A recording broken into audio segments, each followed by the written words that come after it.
he's now making a comeback now that Charlie Kirk was assassinated.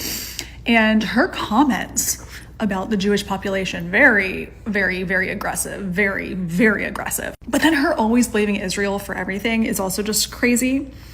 And I know that her and Charlie were friends at one point, but in her most recent episodes, with her like saying that she's like best friends with Charlie and that this all comes down to Israel and Israel's the one who killed him, very strange. Well, Candace Owens really is an anti-Semite, isn't she? I mean, I don't think she has a filter anymore. I don't think there's anything that she's hiding. In fact, this girl on TikTok feels the same exact way. Before we get into the video, I'm the other Barack. I'm coming to you live and direct from the United States. We typically tune in the Holy Land in Israel. We will be back there at the end of the month. 80% of you are not subscribed to this channel. Ladies and gentlemen, we have to fix that because we put out 3 to 4 videos every single day on this channel. Please just take 5 seconds, press that subscribe button below, press that bell icon so that you don't miss out on any of the action. And we also have a newsletter, free. The link is in the description of this video, right to your inbox every single week with updates about me that I'm not sharing on YouTube. Let's get into it. So Candace Owens really is anti-Semitic, huh? Like, it's actually kind of crazy how much she genuinely hates Jews. Have you seen any of her recent videos? I mean, like, I watched bits and parts of her interview with Milo Yiannopoulos. I honestly didn't know who he was until recently. I'll be very transparent. When he was really popular 5-6 years ago, I wasn't really into politics, but he's now making a comeback now that Charlie Kirk was assassinated. And her comments about the Jewish population, very, very, very aggressive, very, very aggressive. But then her always blaming Israel for everything is also just crazy. And I know that her and Charlie were friends at one point, but in her most recent episodes, with her like saying that she's like best friends with Charlie and that this all comes down to Israel and Israel's the one who killed him, very strange. I will be transparent. I haven't seen her podcast, watching through the entire episode. So, but that's what I've seen through clips. So take that for what it is. But it's crazy how so many other people are coming out now who are actually friends with Charlie, who have actually like been in his space for the past few years, and are like, she wasn't even invited to Turning Point events. Like, he was distancing himself from her. Like, they weren't really that close, and she's still just doing everything in her power to blame Israel for so many things. And any chance that she gets, she just shits on Jews. I'm like, regardless of whether you're pro-Israel, pro-Palestine, whatever the case is, to shit on the Jewish population and to always want to bring them down is just wrong. It's just wrong. And it's crazy how much this is just like opening my eyes to how crazy she's actually become. I really liked her at one point too, but she's really out here just fully anti-Semitic. Yeah, she is. So are most people. I mean, we've been somehow living in a world where people have gotten permission to just be anti-Semitic, right? Even in the Bible, where the Jews were blamed for a plague, even in Russia, when pogroms were happening on a regular basis against Jews in the late 1800s, early 1900s, even in the 30s and 40s, in the Holocaust, where the leaders of this Palestinian movement, of this radical jihadist movement, where leaders would meet with the leaders of the Holocaust and the Nazi regime and Hitler and those who were orchestrating everything that they were doing to Jewish people. And they would try to take the final solution over to the Middle East. They would try to finalize this whole Jewish issue.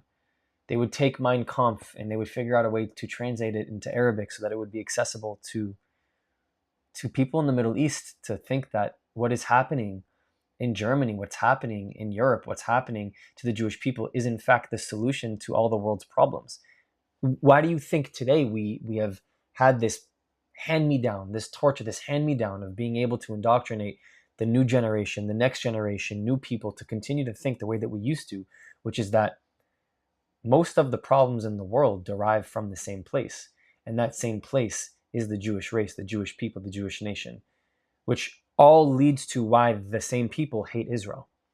Because Israel is the home of that group of people that need to be blamed for all of the world's problems, which by definition means that that home also needs to go. The state of Israel, this is why we say that anti-Semitism is no different than anti-Zionism. Anti-Zionism is masking your hatred for Jewish people, which comes from the same place that you have been taught at some point in your life that you need to point your fingers at the Jewish people. Oh, wait a minute, hold on a second. They also have a home, which means it's the nucleus, it's the center, It is the pulling energy of all of the world's problems. That's what From the River to the Sea is. That's what Globalize the Intifada is. That's what this liberation movement is because these radical groups and radical people who choose violence and fear and terrorism have also been the same group of people that indoctrinated, and also just through conquest and Islamists, radical Islamists throughout history, have agreed on the idea that wiping out this ethnic minority called the Jews would be a betterment for society, a better thing for the people on earth, a better thing for the world. That's what Hitler was trying to accomplish. That's what Hamas wants to accomplish. That's what Hezbollah wants to accomplish. That's what the IRGC wants to accomplish. That's what the Houthi rebels want to accomplish. That's what militia groups in Iraq want to accomplish. That's what anti-Semites want to accomplish. I just wonder what the video would be on Candace Owens platform if Israel got nuked. And you can really think about that for a second. What would the video be if Israel got nuked? What would the video be on Tucker's platform?